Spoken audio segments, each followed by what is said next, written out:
Students, मैं आज से आपकी बीए द्वितीय वर्ष की हिंदी साहित्य की कक्षा प्रारंभ करने जा रही हूँ। हिंदी भाषा की आपकी क्लास की 2 वीडियो मैं डाल चुकी हूँ और आज से मैं हिंदी साहित्य की कक्षा स्टार्ट कर रही हूँ। तो सबसे पहले बच्चों, हम आपके विषय सूची पर प्रकाश डाल लेते हैं। तो आप अपना फर्स्ट पेपर देख लें। तो आपका फर्स्ट पेपर है आधुनिक हिंदी काव्य।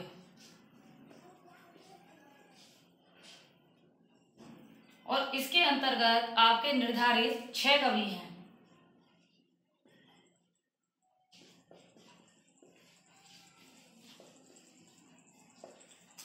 मैथिली शरण गुप्त,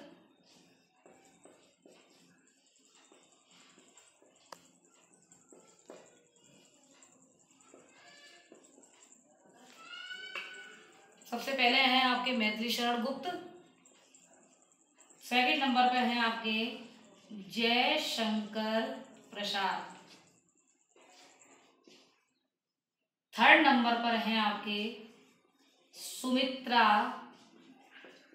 नंदन पंत। फोर्थ आपके आते हैं श्री सूर्यकांत त्रिपाठी निराला।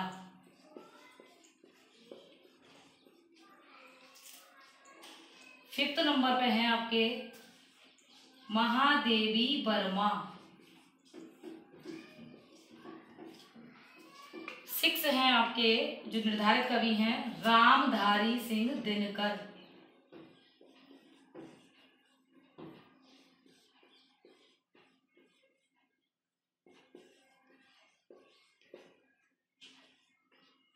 तो स्टूडेंट्स, आपके फर्स्ट पेपर हिंदी साहित्य का शीर्षक है आधुनिक हिंदी काव्य और इसके अंतर्गत आपके ये 6 कवि यानी मैथिली शरण गुप्त, जयशंकर प्रसाद, सुमित्रा नंदन पंत, सूर्यकांत त्रिपाठी निराला, महादेवी वर्मा और श्री रामधारी सिंह दिनकर को तो आपको पढ़ना ही है, समझना ही है।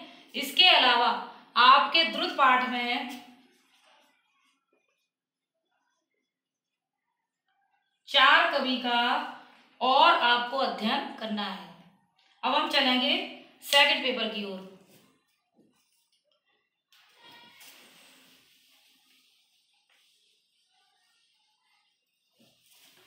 आपका सेकंड पेपर का शीर्षक है स्टूडेंट्स हिंदी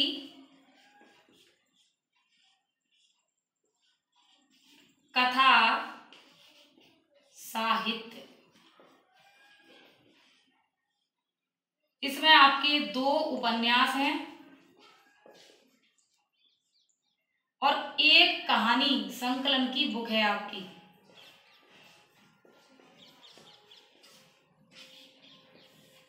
तो 2 उपन्यास में से पहले का नाम है चित्रलेखा, जिसके लेखक हैं श्री भगवती चरण वर्मा। और सेकंड है आपके राग दरबारी, जिसके की लेखक हैं श्री लाल शुक्ल। तो इस तरह से स्टूडेंट आपका सेकंड पेपर का टॉपिक है हिंदी कथा साहित्य और इसके अंतर्गत आपके 2 उपन्यास हैं चित्रलेखा, जिसके की लेखक है श्री भगवती चरण वर्मा, और दूसरा उपन्यास है आपका राग दरबारी, जिसके की लेखक है श्री लाल शुक्ल। और कहानी की बुक आपकी इसी पेपर में है, जिसमें टोटल है 7 कहानी। और इनके अलावा द्रुत पाठ में 4 कवियों का सामान्य अध्ययन भी आपको करना है। तो इस तरह से मैंने पहले आपके सिलेबस पर सूक्ष्म दृष्टि डाली है और हम आपके अब सिलेबस के बाद अब आपको हिंदी साहित्य के इतिहास के बारे में बताएंगे।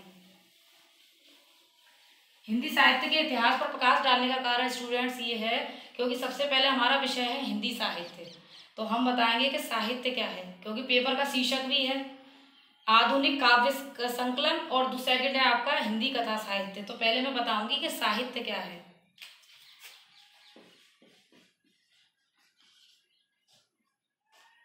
साहित्य जो है ये अंग्रेजी के लिटरेचर से मिलता है, यानी साहित्य को अंग्रेजी में लिटरेचर कहते हैं। और लिटरेचर का जो उत्पत्ति मानी जाती है वो लैटिन भाषा के लेटर से मानी जाती है। लेकिन यहाँ पर अगर हम इसका अर्थ देखें तो साहित्य का अर्थ है सहित या सा प्लस हित। तो इसका अर्थ हुआ बराबर करके हित का भाव रखने वाला।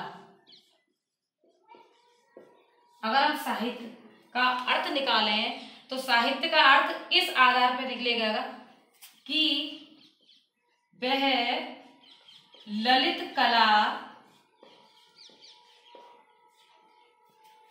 जो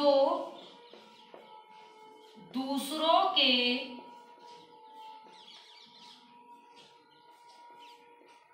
लिए हित यानी भलाई, अच्छाई, हित का भाव रखती है, वह साहित्य कहलाती है।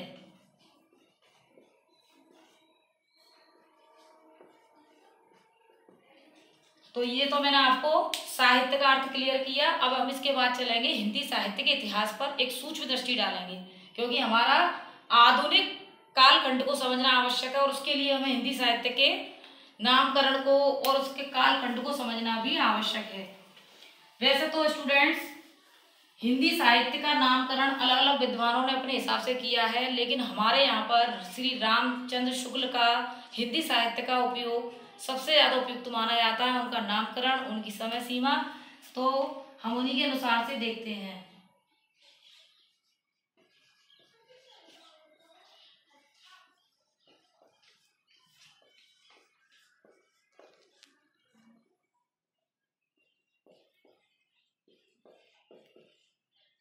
हमारी हेडिंग है आचार्य रामचंद्र शुक्ल के अनुसार हिंदी साहित्य का नामकरण।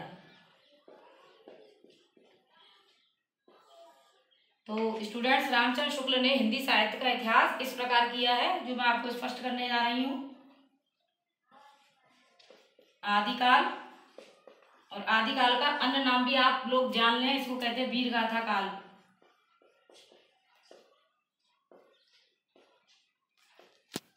सेकंड है आपका पूर्व मध्यकाल,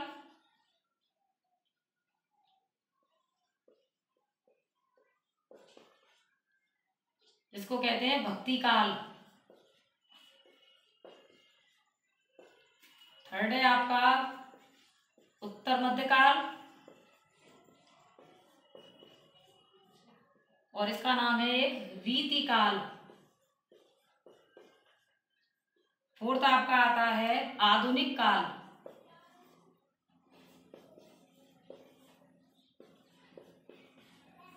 आधुनिक काल या गद्य काल।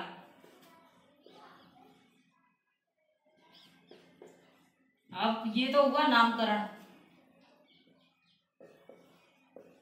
इसके अनुसार रामचंद्र शुक्ल के अनुसार, जो कि सबसे ज्यादा सटीक और उपयुक्त माना जाता है। अगर हम समय सीमा की बात करें तो वो इस तरह से होगी, संवत 1050 विक्रम से 1375 बी। सेकंड हम मध्यकाल की बात करें तो संवत 1375 विक्रम से 1900 विक्रम 1700 विक्रम। और अगर मध्यकाल की बात करें तो संवत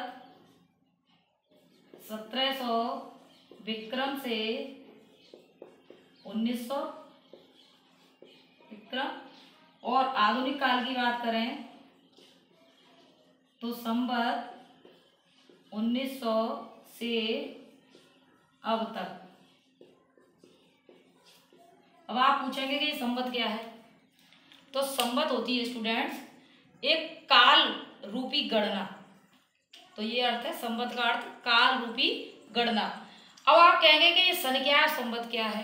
तो जो हमारी ईयर होती है ना स्टूडेंट्स, जो हमारी जैसा कि जिसमें हम पैदा हुए, तो जो ईयर होती है जैसे आप कहते हैं साल, अगर हम उसी में 57 जोड़ दें, जो भी हमारी ईयर हो अगर उसमें 57 जोड़ दें, क्या जोड़ना है 57, तो हमारी बनती है संवत। ठीक है। अब आपको इसको समझाने का औचित्य क्या था, तो मैं प्रकाश डालूंगी कि आपका जो शीर्षक है पेपर का, फर्स्ट पेपर का, वो है आधुनिक काव्य कला यानी काव्य साहित्य। तो हमें पहले ये जानना होगा कि आधुनिक काल से पहले और कौन से काल आते हैं। तो वो आते हैं आदिकाल, पूर्व मध्यकाल, उत्तर काल। लेकिन हमें यहाँ पर आप अपने हिंदी साहित्य के सेकंड ईयर के पेपर को समझने के लिए हमें जाना पड़ेगा ये फोर्थ यानी कि आधुनिक काल के लिए। हमारा जो मूल विषय है पेपर को समझने का वो है आधुनिक काल। तो हम आगे चर्चा करेंगे आधुनिक काल पर।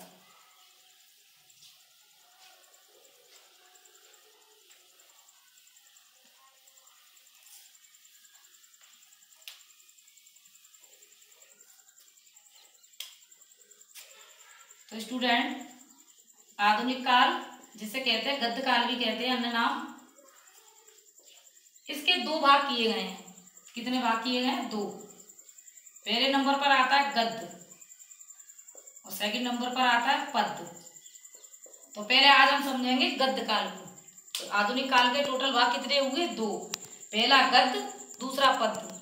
तो अभी हम देखेंगे गद्य। आधुनिक काल का गद्य भाग, इसको इसकी जो बच्चों डिवाइड किया गया है, इसमें बहुत सारी ललित कलाएं विकसित हुई। तो गद्य भाग के अंतर्गत हम देखेंगे क्या क्या आता है। कहानी, निबंध, नाटक, एकांकी,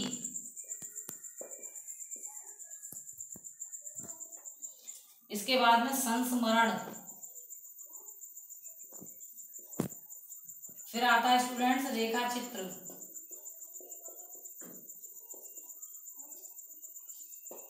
इसके बाद हमारा आता है रिपोर्ताज, जीवनी, आत्मकथा,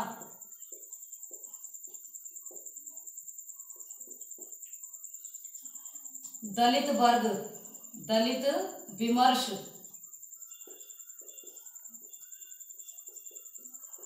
स्त्री विमर्श।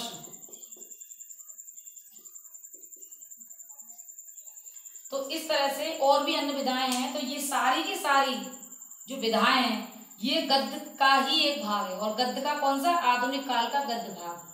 और पद्य भाग को मैं आगे वाली वीडियो में आपको समझाऊंगी।